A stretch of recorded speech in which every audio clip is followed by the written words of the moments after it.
नमस्कार दोस्तों, कैसे हैं आप सब। आप सभी के लिए यूपीपीएससी के द्वारा आरओ एआरओ का एग्जाम कराया जा रहा है। आप सभी को जैसा कि पता है, इसके लिए सबसे अच्छा बुक माना जाता है घटना चक्र की। दोस्तों, यह घटना चक्र हर एग्जाम के लिए इंपॉर्टेंट है। पीसीएस, यूपीपीसीएस, किसी भी state PCS, UPSC, RO ARO, हर एग्जाम के लिए। तो दोस्तों, हमारा एक छोटा सा कोशिश है कि आरओ एआरओ एग्जाम के लिए आप सभी के लिए घटना चक्र का इंपॉर्टेंट से इंपॉर्टेंट क्वेश्चन लाया जाए। तो दोस्तों, इसी सिलसिले में ये छोटा सा सीरीज आप सभी के लिए। दोस्तों, इस वीडियो को जरूर अपने दोस्तों के साथ शेयर करना और खुद भी इसका लाभ उठाना। जय हिंद। स्वागत है आप सभी का नालंदा यूनिवर्स 77 पर। कैसे हैं आप सब। आज हम बात करने वाले हैं मॉडर्न हिस्ट्री यानी आधुनिक भारत के इतिहास के बारे में, और ये आरओ एआरओ एग्जाम के लिए है। आप सभी को पता है, बहुत ही ज़्यादा इंपॉर्टेंट ये सीरीज है, प्रैक्टिस सेट है। दोस्तों, इसका आप फायदा उठाइए, दोस्तों के साथ जरूर शेयर करना। पहला सवाल है, इसमें पूछा गया डेक्कन एजुकेशनल सोसाइटी की स्थापना से कौन संबंधित है। यहाँ पे पूछा गया डेक्कन एजुकेशनल सोसाइटी के बारे में। तो दोस्तों, ये मालूम होना चाहिए कि डेक्कन एजुकेशनल सोसाइटी की स्थापना 1880 में हुई थी, वो भी कहाँ हुई थी, पुणे में। ठीक है। अब दोस्तों, इस संस्था के संस्थापकों में वीके चिपलुंकर, कौन, वीके चिपलुंकर, बीजी तिलक एवं एम बी नामजोशी और गोपाल गणेश आगरकर थे। लेकिन यहाँ पर इन सभी का नाम ना देकर सिर्फ बीजी तिलक यानी बाल गंगाधर तिलक जी का ही नाम है, तो ये सही होगा। ठीक है। इससे इसकी स्थापना जो थी से संबंधित पूछा गया। संबंधित मतलब उससे कौन संबंध रखता था। ठीक है। तो मैंने 4 नाम आपको बताए, उनमें से सिर्फ एक ही नाम यहां मिल रहा था, तो सिर्फ एक ही सही होगा। ठीक है। आगे बढ़ते हैं। इस सवाल में बात किया जा रहा है कि 1817 में डेविड हैजर द्वारा, ध्यान देना किसके द्वारा, डेविड हैजर द्वारा प्रसिद्ध हिंदू कॉलेज की स्थापना की गई। तो दोस्तों, इसका सही उत्तर होगा ऑप्शन नंबर बी, यानी कि कलकत्ता में। 1817 में डेविड हेयर या फिर डेविड हेयर होगा, मैं शायद इसको क्या पढ़ दिया था, शायद आई थिंक हैजर पढ़ा था, तो उसके लिए सॉरी। डेविड हेयर होगा द्वारा प्रसिद्ध हिंदू कॉलेज की स्थापना कलकत्ता में की गई थी। ये ध्यान देना, ये सवाल इस बार पूछा जा सकता है, ये इंपॉर्टेंट सवालों में से एक है। देखो, ये एक बार 2021 में पूछा जा चुका है, तो इससे संबंधित सवाल एक बार फिर से पूछा जाएगा, ये एकदम संभावना है। आगे बढ़े। इसमें भी सवाल काफ़ी इंपॉर्टेंट है, ध्यान देना। इसमें पूछा गया है सवाल कि फोर्ट विलियम कॉलेज, थोड़ा इसको मैं जूम कर लेता हूँ, 1 मिनट। इसमें यह पूछा गया है कि फोर्ट विलियम कॉलेज कलकत्ता के संदर्भ में कौन सा कथन सही है। अब आपको ये मालूम हो गया होगा कि फोर्ट विलियम कॉलेज कहाँ है, तो ये होगा कलकत्ता में, क्योंकि इसमें ही ये बात दे दी गई है। अब इसके बारे में थोड़ी जानकारी ले लेते हैं कि आखिर मामला है क्या। अब दोस्तों, अगर हम बात करें इसके उत्तर के बारे में, तो इसका उत्तर सही होगा बी, यानी कि केवल पॉइंट नंबर 2 ही सही होगा। इसका मतलब इसकी स्थापना का मुख्य जो उद्देश्य था वो था कि ब्रिटिश अधिकारियों को भारतीय भाषाओं की शिक्षा देना, यह काम था। इसीलिए फोर्ट विलियम कॉलेज की स्थापना कलकत्ता में की गई थी। अब थोड़ा सा इसके बारे में जानकारी ले लो कि कलकत्ता में ईस्ट इंडिया कंपनी के तत्कालीन गवर्नर जो थे, वेलजली, कौन थे, मैं लिख देता हूं,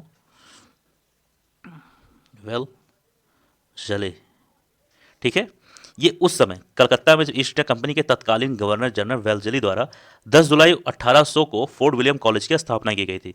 कभी पूछा जाए तो यहाँ पे ये लिखा है 10 जून, 10 जून नहीं होगा, 10 जुलाई होगा। अगर यहाँ पे 10 जुलाई होता तो ये भी पॉइंट सही होता। 10 जुलाई 1800 में इसकी स्थापना की गई थी। जो इस कॉलेज का मुख्य उद्देश्य था, स्थापना करने के पीछे जो कारण था, वह यह था कि ब्रिटिश सिविल सेवकों को भारत में प्रशासन हेतु फारसी और हिंदुस्तानी भाषा की शिक्षा देना। अब जो ब्रिटिश आर्मी थी, जब वो भारत में काम करेगी, तो जाहिर सी बात है कि भारत की भाषा उनको आनी चाहिए, भारत का कई चीज़ें जैसे कल्चर, बातचीत उनको आनी चाहिए, तभी वो अच्छी तरीके से यहाँ पर शासन सुशासन कर सकते हैं। समझ में आया। आगे बढ़ते हैं। ये भी बहुत अच्छा सवाल है, ध्यान देना। एक minute. Mohammedan Anglo oriental college, ध्यान देना, Mohammedan Anglo oriental college Aligarh की स्थापना निम्नलिखित में से किस वर्ष की गई। बहुत अच्छा सवाल है, कृपया करके ध्यान देना, ये इंपॉर्टेंट सवाल है और इस बार का एकदम पूछा जा सकता है, क्योंकि ये सवाल ही तो आप खुद पढ़िए, आपको लग जाए कि ये इंपॉर्टेंट सवाल है। सही उत्तर होगा 1875 में। ठीक है। आगे बढ़ते हैं अगले सवाल पर। इसमें है कि भारत में प्रकाशित पहला समाचार पत्र निम्नलिखित में से कौन सा था। यह पूछा गया है भारत में प्रकाशित पहला समाचार पत्र। तो 2 चीज आपको ध्यान देना है कि यहाँ पे है प्रकाशित तो हो ही गया, पहला वो भी क्या, समाचार पत्र के बारे में बात किया जा रहा है। तो इसका सही उत्तर होगा ए वाला, यानी कि द बंगाल गजेट। ये पहला समाचार पत्र था जो भारत में पहली बार प्रकाशित हुआ। देखो, इसके बारे में थोड़ी सी जानकारी ले लेते हैं। आधुनिक भारतीय प्रेस का जो प्रारंभ था वो विलियम बोर्ड्स द्वारा एक समाचार पत्र के प्रकाशन से हुआ था। ध्यान देना, जो भारत में आधुनिक प्रेस का जो प्रारंभ था वो किसके द्वारा हुआ था, विलियम बोर्ड्स द्वारा एक समाचार पत्र को प्रकाशित करने से हुआ था। लेकिन क्या हुआ कि ईस्ट इंडिया कंपनी ने उन्हें इंग्लैंड वापस भेज दिया। फिर क्या होता है कि 1780 में जे ए हिक्की, मैं लिख देता हूं, जे ए हिक्की ने बंगाल गजट, चूंकि मैंने अभी ये बोला बंगाल गजट नामक समाचार पत्र का प्रकाशन आरंभ कर दिया। लेकिन इसमें जो जे हिक्की साहब थे, इन्होंने कंपनी की काफ़ी ज़्यादा आलोचना भी की थी। इसके चलते आने वाले समय में कंपनी ने इनके समाचार पत्र को बाद में बंद भी कर दिया था। ठीक है, आगे बढ़ते हैं अगले सवाल पर। यहाँ पर देखिए, आप सभी के सामने जो सवाल दिया गया है, यहाँ पर दो सूची है। मैं इसको थोड़ा जूम कर देता हूँ तो काफ़ी आसानी समझ में आएगा। ठीक है, 1 मिनट। ओके, यहाँ पर दो सूची है। एक सूची में कुछ समाचार पत्र के नाम है, जैसे भारत मित्र, राष्ट्रमत, पंजाब मित्र, नायक, और दूसरी सूची में भाषा है। तो बताना है कि कौन सा समाचार पत्र का कौन सा भाषा है। अच्छा सवाल है, इंपॉर्टेंट सवाल है। इसका सही उत्तर होगा सी यानी कि ए का 3 होगा ऑप्शन, बी का 4, सी का 2, डी का 1। यानी कि अगर हम बात करें समाचार पत्र जो कि भारत मित्र है, मैं इसका कलर चेंज कर दे रहा हूँ, भारत मित्र, इसका संबंध होगा 3 यानी कि हिंदी से, ये हिंदी भाषा में था। बी का 4 यानी कि अगर बात करें राष्ट्रमत का तो इसका संबंध होगा मराठी भाषा से। तीसरा है प्रजा मित्र, इसका संबंध होगा गुजराती से। और चौथा का डी यानी नायक का संबंध होगा बंगाली से। समझ में आया? आगे बात करते हैं अगले सवाल पर। दोस्तों ये भी सवाल उसी तरीके से है जिस तरीके से आपको सुमेलित करना है, अभी हम लोगों ने बात किया। इसको जूम कर लिया जाए थोड़ा सा, 1 मिनट और जूम कर लिया जाए। ठीक है, अब यहाँ पर सवाल में आपके दो सूची दिया गया है। एक सूची में कुछ समाचार पत्र के नाम है, जैसे बंगाली, बंगबाशी, वंदे मातरम, अमृत बाजार पत्रिका, और दूसरी सूची में उनके प्रकाशक यानी कि जो जिनके द्वारा यह चीज़ लिखी गई है, प्रकाशन की गई, सब मिला के उनके नाम है। तो देखो इसका उत्तर आपको जानना चाहिए, इंपॉर्टेंट सवाल है ये। यूपीएससी पीसीएस जैसे बड़े एग्जाम में भी ये सवाल अक्सर पूछे जाते हैं।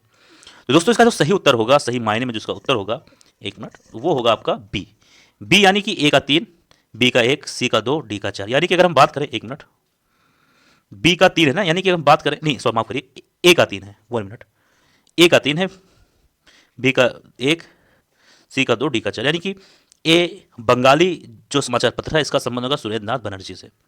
बी का 1 यानी कि बंगबासी का संबंध होगा जोगेंद्र नाथ बोस से। वंदे मातरम का संबंध होगा अरविंद घोष से। और डी अमृत बाजार पत्रिका का संबंध होगा मोतीलाल घोष से। समझ में आया? याद कर लेना, हर एक नाम बहुत इंपॉर्टेंट है। आगे बात करें अगले सवाल पर। तो दोस्तों इसमें कहा गया है कि निम्नलिखित में से कौन सा युग्म सुमेलित नहीं है। यहाँ पर देखिए आपके सामने कुछ नाम दिए गए, जैसे कि इंद्र प्रकाश के सामने एमजी रनाड़े, तो ऐसे करके 4 नाम है। ठीक है, तो बताना है कौन सा सुमेलित नहीं, यानी कि जिसके आगे जो नाम दिया गया है वो उनसे संबंध नहीं रखता है। ठीक है, तो दोस्तों इसका सही उत्तर होगा सी, यानी कि बॉम्बे क्रॉनिकल का संबंध गोपाल कृष्ण गोखले से नहीं होगा। समझ में आया? तो भाई साहब अगर बॉम्बे क्रॉनिकल का संबंध गोपाल कृष्ण गोखले से नहीं होगा तो फिर ये भी तो जानना चाहिए कि किससे होगा। तो देखो, बॉम्बे क्रॉनिकल अंग्रेजी भाषा का एक समाचार पत्र था। क्या था ये? अंग्रेजी भाषा का एक समाचार पत्र था। फिलहाल नाम सही लगता है कि अंग्रेजी भाषा का ही रहा होगा। ठीक है, जिसे सर फिरोज शाह मेहता ने प्रारंभ किया, ना कि गोपाल कृष्ण गोखले। इसको किसने प्रारंभ किया? तो ध्यान देना, फिरोज शाह मेहता ने। यह समाचार पत्र बंबई से प्रकाशित हुआ था। तो देखो आपको 3 से 4 उत्तर मिल गए। पहली चीज, ये बॉम्बे क्रॉनिकल जो है ये है समाचार पत्र जो कि इंग्लिश में है। 2 चीज मालूम पड़ा, और इसको गोपाल कृष्ण गोखले ने नहीं प्रकाशित किया, इसको प्रकाशित किया फिरोज शाह मेहता ने। आपको 3 चीज मालूम पड़ा, और ये कहां से प्रकाशित हुआ था? तो बंबई से ही। आपको 4 चीज मालूम पड़ेगा। ठीक है, आगे बात करते हैं अगले सवाल पर। इसमें बात किया जा रहा है, 1 मिनट, इसमें बात किया जा रहा है कि हरिजन के प्रारंभकर्ता थे। तो अच्छा सवाल है, इंपॉर्टेंट सवाल है, इसके बारे में सब बच्चों को मालूम होगा, ज्यादातर बच्चों को मालूम।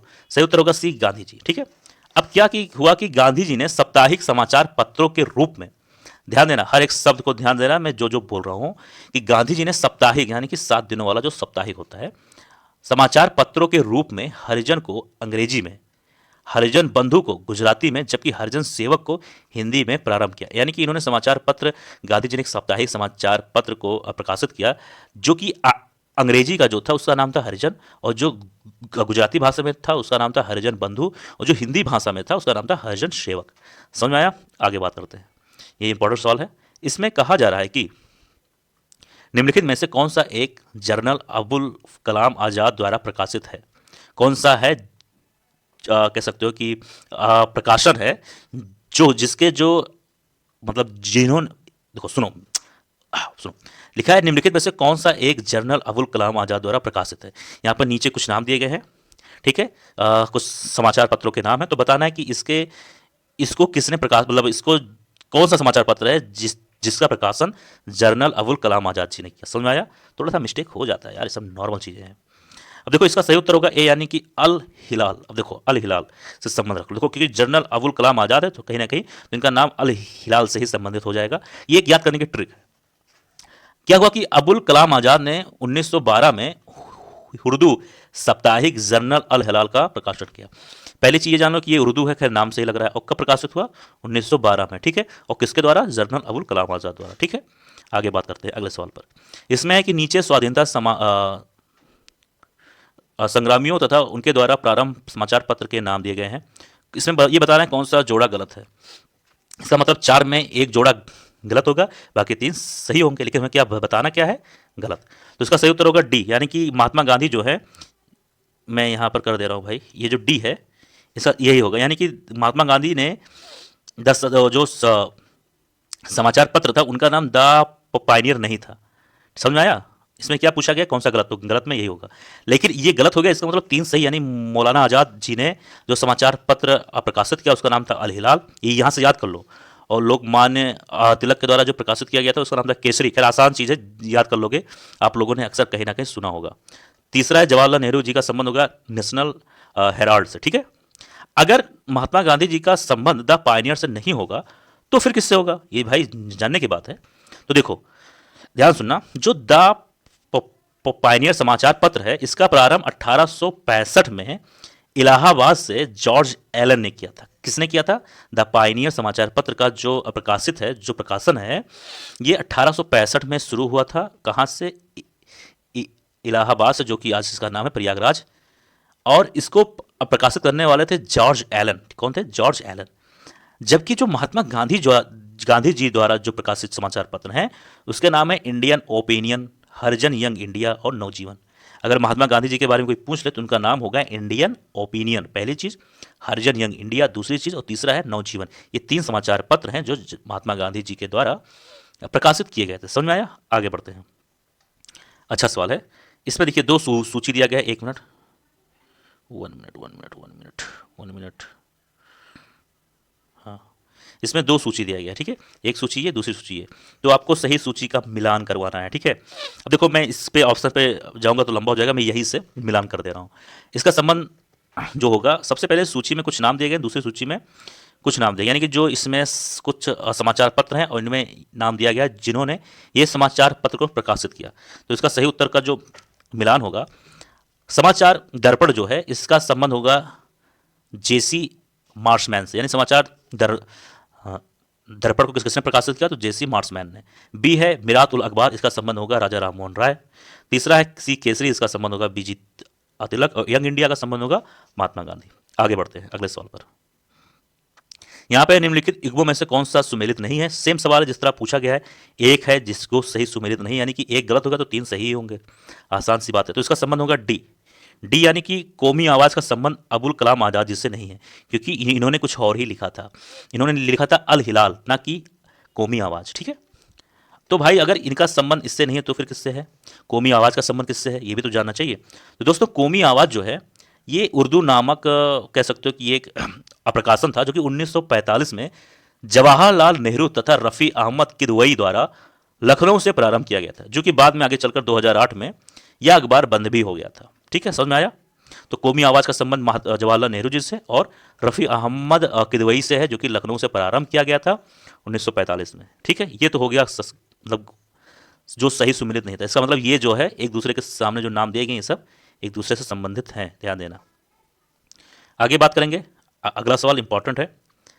इसमें बात किया जा रहा है कि कॉमनवेल्थ पत्र किससे जुड़ा है। दोस्तों इसका सही उत्तर होगा बी, एनी बेसेंट से, यानी कि कॉमनवेल्थ पत्र का संबंध होगा एनी बेसेंट से, यानी कि कॉमनवेल्थ मद्रास से प्रकाशित, कहाँ से प्रकाशित होता? मद्रास से। अंग्रेजी पत्र था जिसकी संपादिका जो थी एनी बेसेंट जी थी। दोस्तों यह था आज का वीडियो। मुझे उम्मीद है वीडियो आप सभी को पसंद आया होगा। कोई सवाल में कोई डाउट हो, कोई परेशानी हो, ना समझ में आया हो तो भाई जरूर कमेंट बॉक्स में लिख देना। मैं कोशिश करता हूँ कि आपको ज़्यादा से ज़्यादा इन्फॉर्मेशन दे सकूँ आर एग्जाम के लिए। दोस्तों चाहिए वीडियो को देखिए और दोस्तों के साथ वीडियो को शेयर करना। मिलते हैं किसी और वीडियो में। जय हिंद, जय भारत।